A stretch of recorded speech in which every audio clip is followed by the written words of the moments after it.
नमस्कार,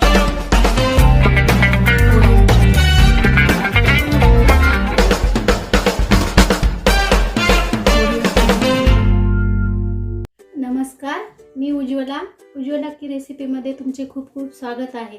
आज मी तुम्हाला तिळाची पोळी कशी बनवायची ते सांगणार आहे।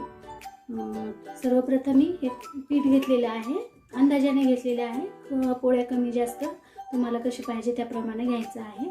आणि हे तीळ भाजून मिक्सरमधून काढून घेतलेले आहे। तीळ आणि गूळ वापरलेला आहे मी। तुम्ही साखर वापरायची तर साखर पण वापरू शकता। असं खसखस वापरणार आहे। हे सारण तयार करताना आधी खसखस भाजून घेणार आहे आणि ह्या सारण कसं करायचं ते मी नंतर दाखवते। सर्वप्रथम मी हे पिठामध्ये थोडंसं तेल टाकून पीठ तिंबून घेणार आहे। तेल टाकून घेतलेलं आहे। थोडंसं मीठ टाकणार आहे, थोडंसं मीठ,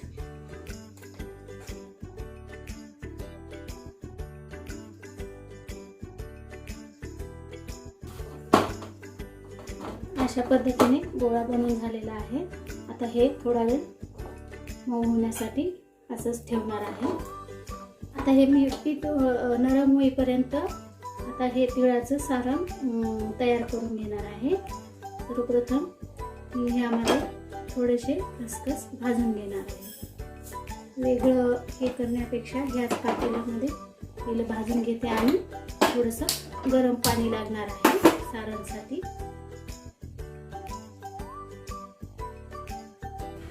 भाजून झालेलं आहे। आता मी यामध्ये मिक्स करून घेते। असं आखे टाकायचं आहे आणि आता थोडंसं पाणी गरम करून घेणार आहे याच पातेल्यामध्ये।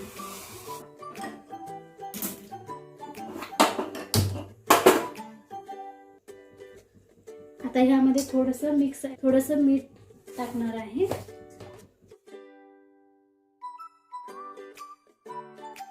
आता हे पाणी एकदम असे उकळी यायची गरज नाही, थोडंसं गरम झालं तरी चालेल। आता मी यामध्ये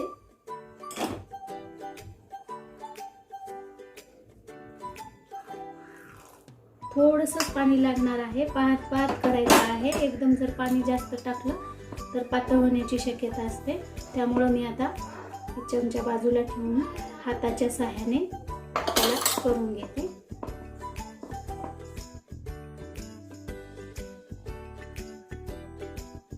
अशा पद्धतीने करायचं आहे। एकदम पाणी जास्त टाकायचं नाही। आता मी पाहत घेणार आहे।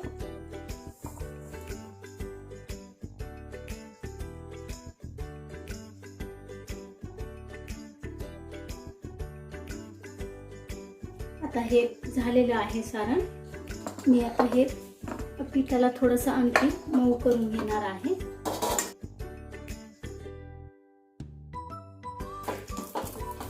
पीठ पण एकदम असं मऊ पण नाही आणि एकदम घट्ट पण नाही, मीडियम मध्ये असं करून घ्यायचं आहे। पुरणपोळीला जेवढं मऊ लागते तेवढं या तिळाच्या पोळीला लागत नाही, थोडंसं घट्ट चालते। तुम्ही पाहू शकता अशा पद्धतीने पीठ तयार करून घ्यायचं आहे। चला तर मग आता पोळ्या लाटून गॅस ऑन केलेला आहे। आता हे पोळपाट घेतल्यानंतर एक असा कापड घ्यायचा आहे, असं सुती कापड घ्यायचा आहे आणि छोटंसं असं कागद घ्यायचा आहे। त्यावरती हे अशा पद्धतीने आपण पुरणपोळीला जसं घेतो त्या पद्धतीने असं घ्यायचं आहे। हे नाही वापरलं तरी चालेल, पण चिटकू नये म्हणून आपण हे घेणार आहे मी। आता थोडंसं पीठ घेणार आहे, एवढं पीठ पुरेसं आहे एका पोळीसाठी। आता पोळी बनवताना पण तुम्हाला कोणते मोठे आकाराचे किंवा लहान कसे बनवायचे त्या पद्धतीने पीठ घ्यायचं आहे।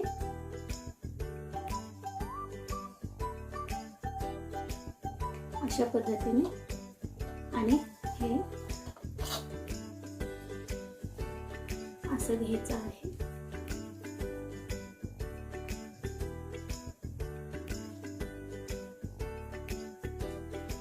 अशा पद्धतीने हे असं भरून घ्यायचं आहे.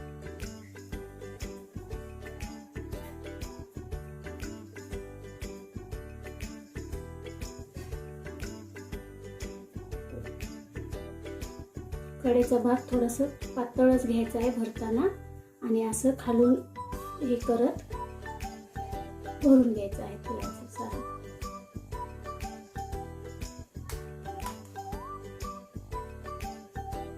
परत असं पिठाचा हात घ्यायचा आहे आणि अशा पद्धतीने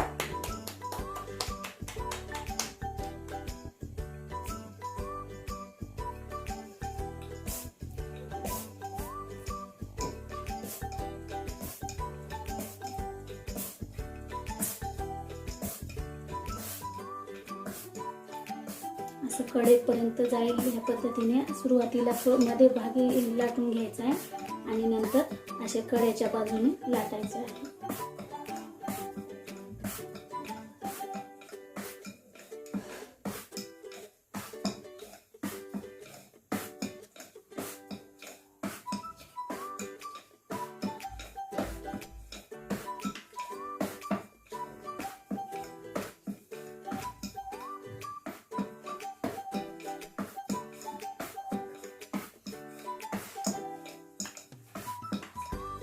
तवा गरम झालेला आहे, पोळी टाकून घेते. अशा पद्धतीने लाटून घ्यायचं आहे.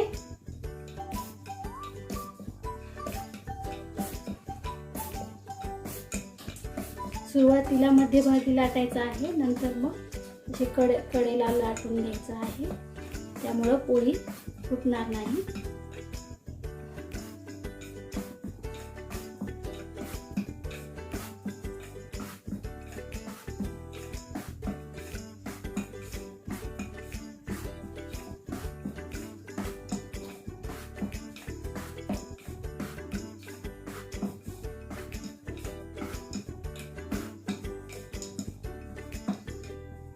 अशा पद्धतीने लाटून घ्यायचं आहे.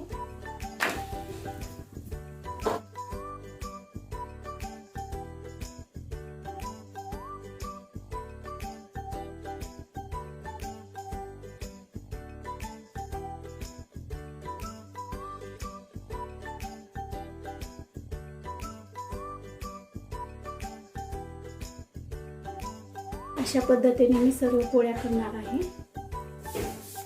चला तर मग माझ्या पूर्ण तिळाच्या पोळ्या करून झालेल्या आहेत. कशा झाल्या ते मला कमेंटमध्ये कळवा. आवडलं तर लाईक करा, सबस्क्राईब करा आणि इतरांना शेअर करा. थँक्यू.